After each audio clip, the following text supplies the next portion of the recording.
Dixie here to continue the everything you need to know to hack the AT series. Now let's talk about finances. And finances for a thru hike aren't just on-trail expenses. It really starts with the off-trail expenses before you ever go.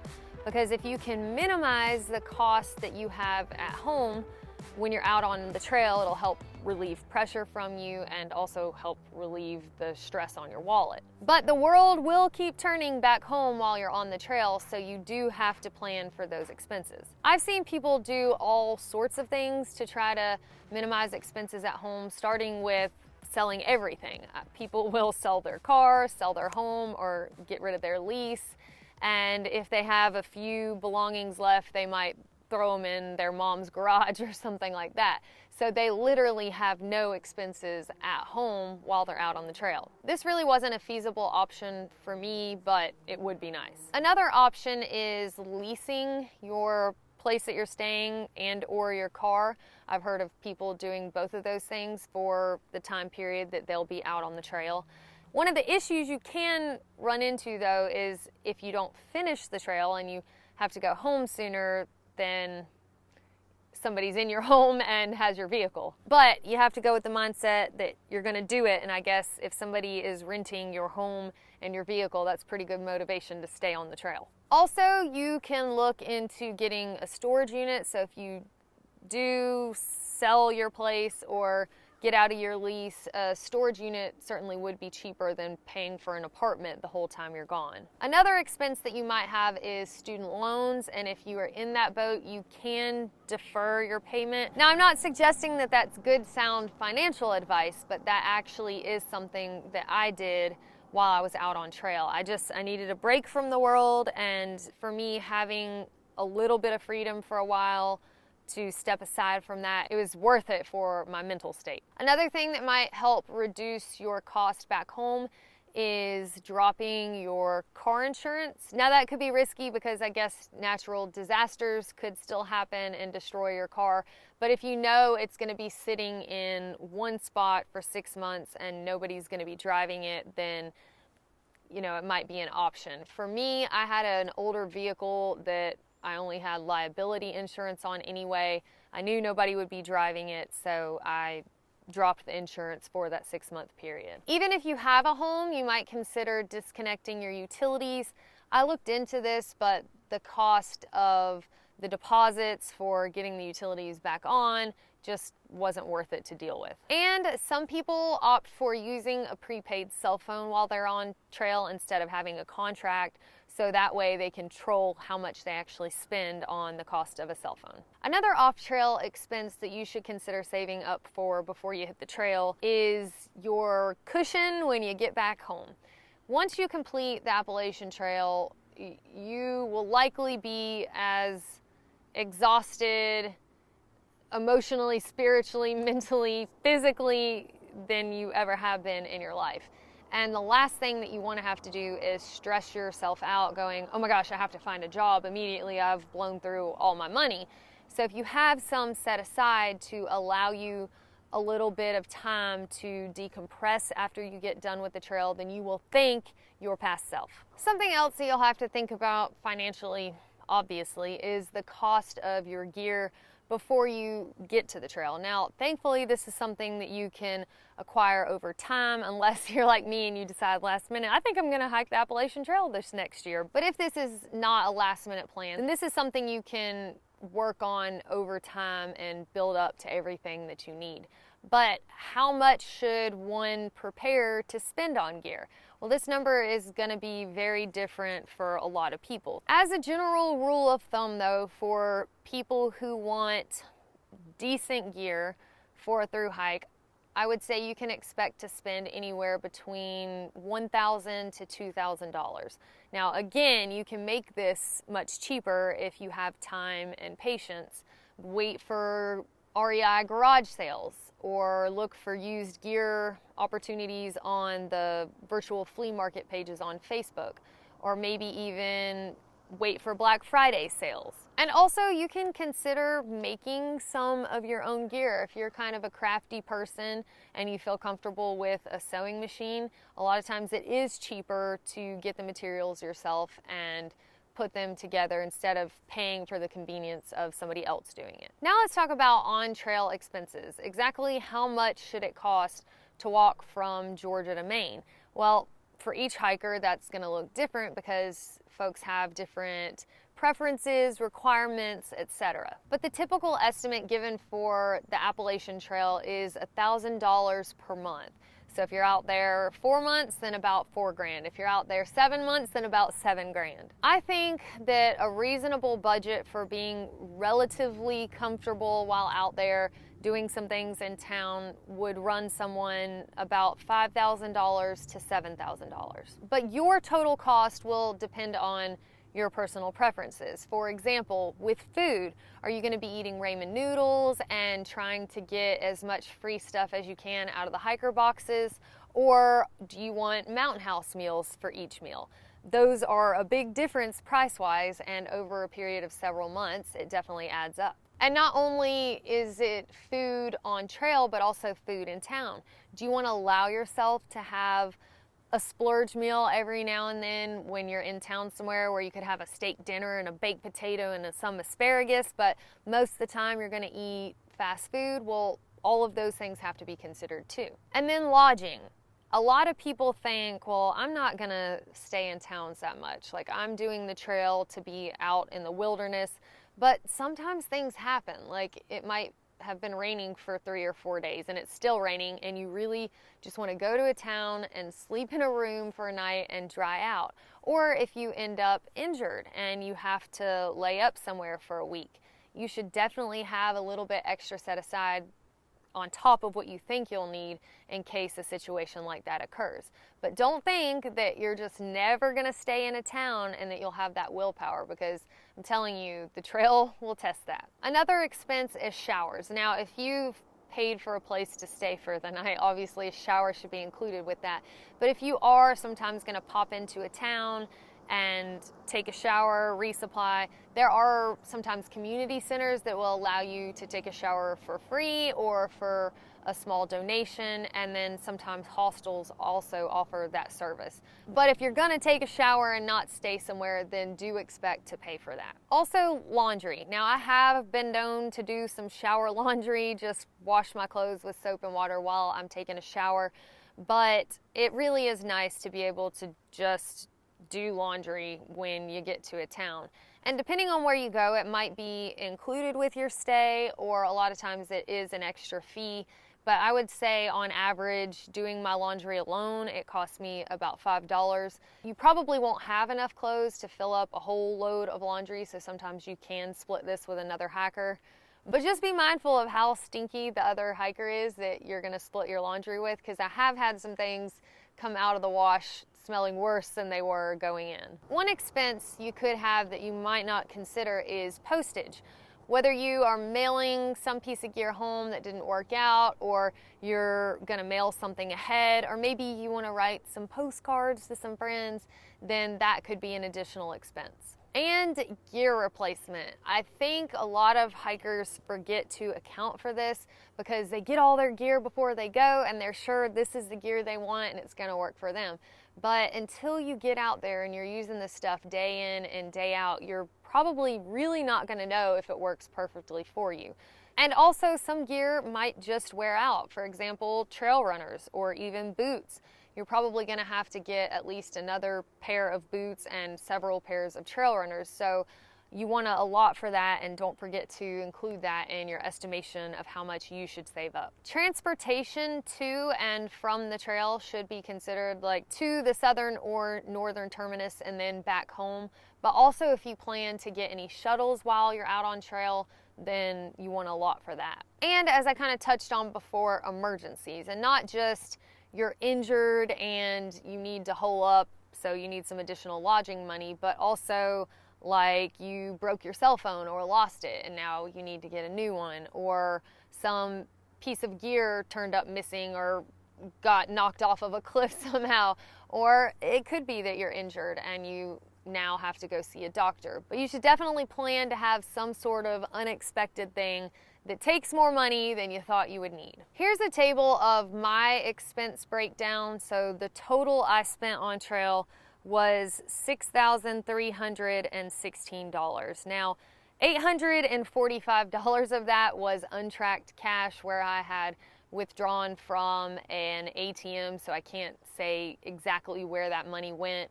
If I had to guess, that $845 was probably pulled out from an ATM so that I could give another hiker money for my portion of a hotel room or something like that, because honestly, the value of $818 seems a little bit low for lodging, and I did split rooms with a lot of people. But it also very well could have gone to meals in town, because if I took a 0 day, I was definitely going to get one good meal while I was in town. But I would like to note that I spent almost $1,500 on gear replacement. A lot of this was probably trail runners, but I also switched out shelters while I was on trail from a shoddy hammock setup to a backpacking tent. But I likely could have reduced this number a little bit more if I had actually been backpacking before I went out on trail, because I would have found out much more quickly that a hammock was not going to work for me, and I would have prepared and gotten a tent ahead of time. As far as permits go on the AT, there is no one permit covers the whole trail type of thing, but there are 3 areas where you'll be required to have a permit. The first being the Smoky Mountain National Park, second, Shenandoah National Park, and then third, Baxter State Park. In the Great Smoky Mountains National Park in North Carolina and Tennessee, as a thru hiker, which their requirement to meet thru hiker status is you're beginning your hike 50 miles before their park and you're ending your hike 50 miles after their park. So for those section hikers who want to be able to have the thru hiker permit, as long as you do that, then you will be considered thru hiker. Those permits cost $20, and you can apply for them 30 days before you're set to step into the national park, and the permit is good for 38 days, so kind of allowing you an 8-day stretch in the park.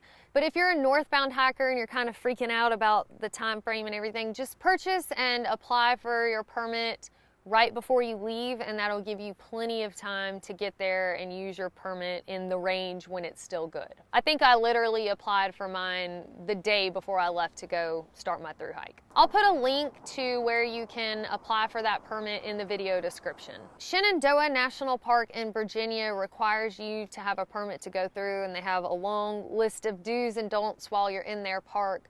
But the permit is free, and you can actually pick it up in person, either at a visitor center or at a kiosk as you're entering the park. And finally, Baxter State Park in Maine, you are required to have a permit to hike up Mount Katahdin. You can get this permit in person. It's also free, and you can pick it up at Katahdin Stream Campground. Once you get there, you are able to get your permit 7 days in advance, but you don't have to get it that early. Keep in mind, if you are section hiking in any of these areas, there may be different requirements and fees. This is just the information for thru hiking. The first day of your thru hike, if you're NOBO, you should go to Amicalola State Park and check in there with the visitor center, sign up, you'll get your hiker number, you can talk to the rangers and find out if there are any announcements or things that you should be aware of on trail. They've got a gift shop where you can get any last minute things. Also, you can weigh your pack. And of course, you have to take the obligatory picture at the arch, which is the start of the approach trail. If you want to do the approach trail after you get your picture there at the arch, you'll just pass under it and it'll take you to Springer Mountain. It's about a 7 to 8 mile trail.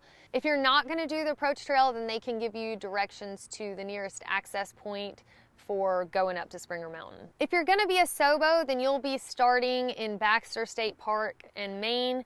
They recommend that you stay 2 nights, whether that's at the state park itself, you want to camp there, but you need to make those reservations ahead of time because it'll fill up. Or if you want to stay in Millinocket, you could even do a combination of both. Maybe stay in Millinocket, go summit Katahdin, and then stay in Baxter State Park, or both nights in Millinocket, both nights in Baxter. But they recommend that you plan to only do Katahdin on your first day. If you are going to do Katahdin as a day hike, then they recommend ahead of time getting your parking permit for leaving your vehicle there while you go up and back down.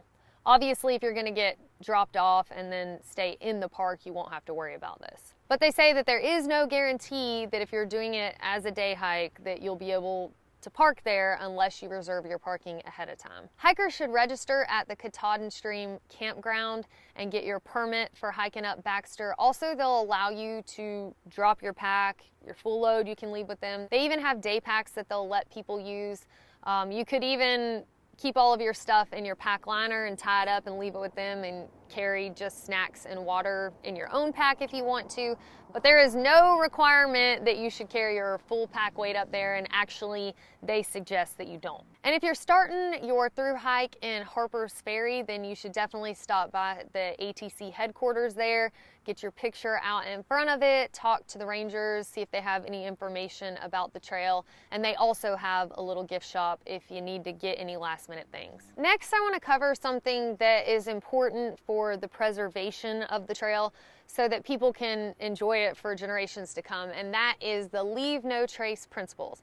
You may have heard of this before. If you haven't, then you should be aware of it before you hit the trail. And a lot of it I've already covered in detail in the other sections and topics, but I do want to go over these so that you're familiar with them. The first principle is plan ahead and prepare, and this covers things like checking your guidebook or your Far Out app to make sure that different regulations aren't changing on different sections of the trail. Also, having the proper gear to make appropriate choices while you're out on trail, like knowing to step away 200 feet from a water source before you dig a cat hole to go to the bathroom, and having a proper tool to dig a cat hole, like a tent stake or a trowel. And also having the proper equipment to deal with storms or varying weather conditions. The next principle is dispose of waste properly. The common saying to cover this is pack it in, pack it out. That means if you've got stuff in your pack on the way into the trail, then when you come out on the other side to your next town stop, you should still have that stuff, unless it's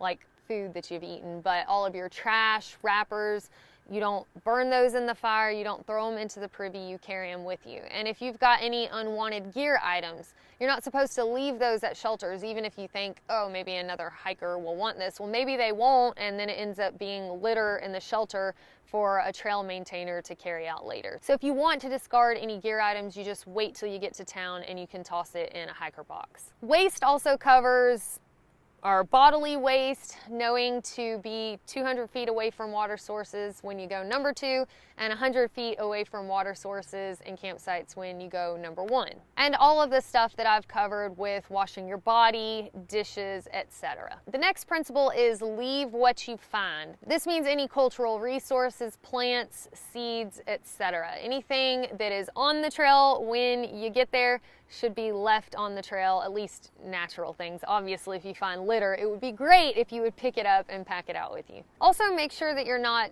damaging nature unnecessarily. For example, green wood burns poorly anyway, but apparently some people will try to chop down a tree or mutilate parts of a tree to burn that to have a fire at night. But if you just look around, you can find downed wood to have a fire, and that will actually burn well for you. The next principle is minimize campfire impacts.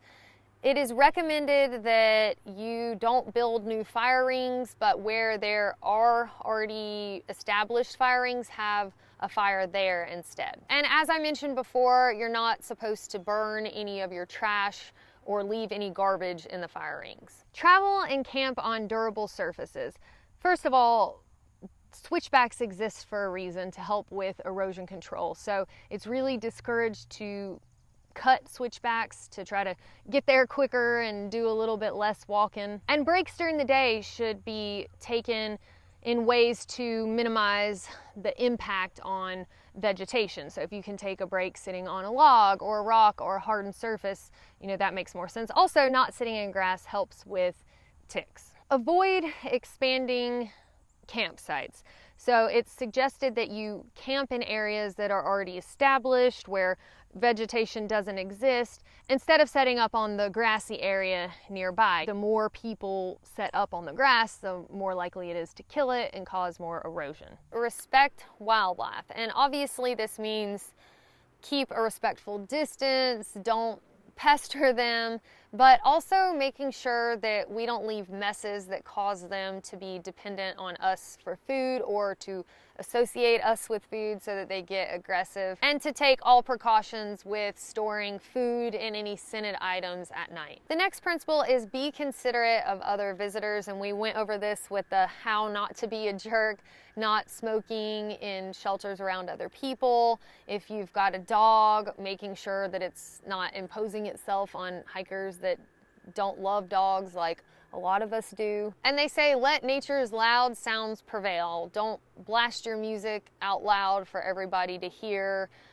Phone conversations should be kept to a minimum or away from other hikers, etc. AppalachianTrail.org has a list of all of the Leave No Trace principles and details under them, so I'm going to link to that in the video description. And they even have a little quiz if you want to take that and see if you can pass it. So now that you're probably completely overwhelmed with all of this information to thru hike the AT, I want to leave you with a little checklist of sorts. These might be things that are just easy to forget with the stress of everything else, or that maybe you should prioritize going on and starting to do before it gets too late. First, I recommend go on, and if you don't already have it, get your footwear. That way, even if you don't have time to go out on any day hikes or weekend trips, you can start using it around town to see if you're picking up on any issues that you might have.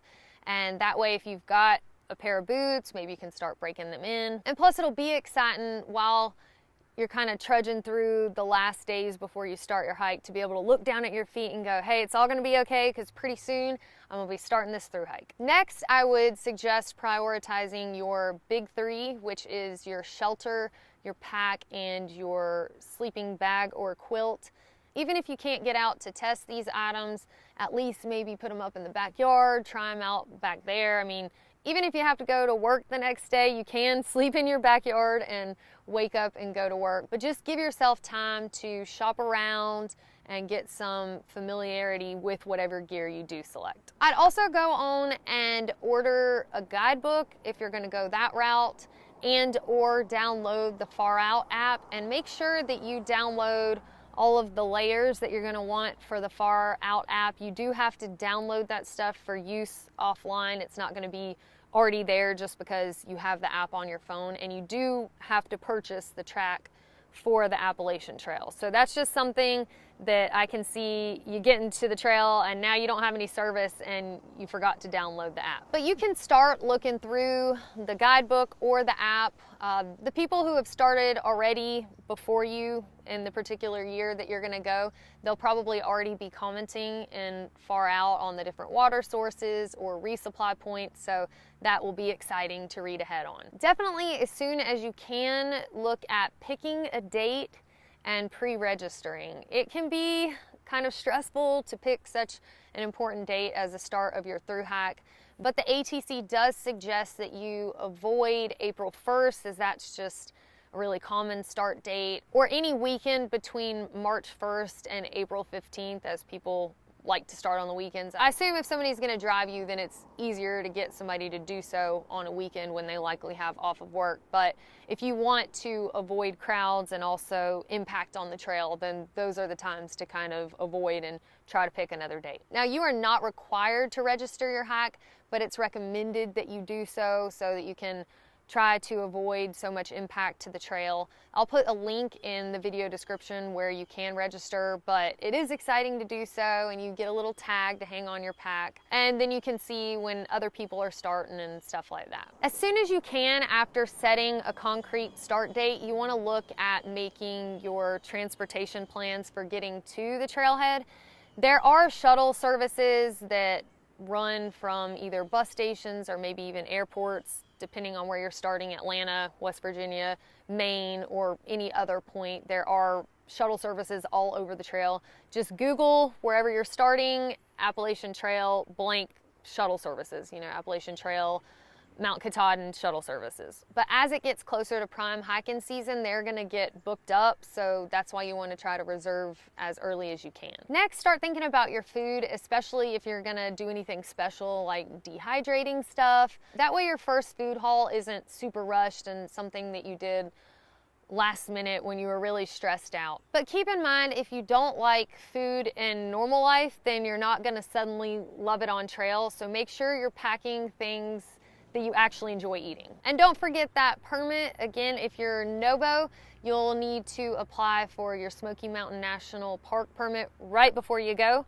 And if you're gonna be going SOBO, then make sure even more ahead of time you figure out parking if somebody is going to be taking you, and where you're going to be staying the night before you summit Katahdin and the night after you summit Katahdin. And you'll pick up the permit to climb Katahdin at the park. And finally, last but not least, take a deep breath, because you're about to go on one of the most awesome adventures of your entire life. All right, y'all. Well, hopefully you're feeling a little bit more confident about planning your trip on the Appalachian Trail. If you have any questions that you feel like I didn't cover in this video, please leave those in the comments, and either I'll get to them or hopefully somebody else from the community that can answer those. And also, if you're a pass-through hiker and you have any tips, tricks, suggestions for anybody who will be hiking it in the future, things that you found helpful while you were out there, please feel free to leave that in the comments also, because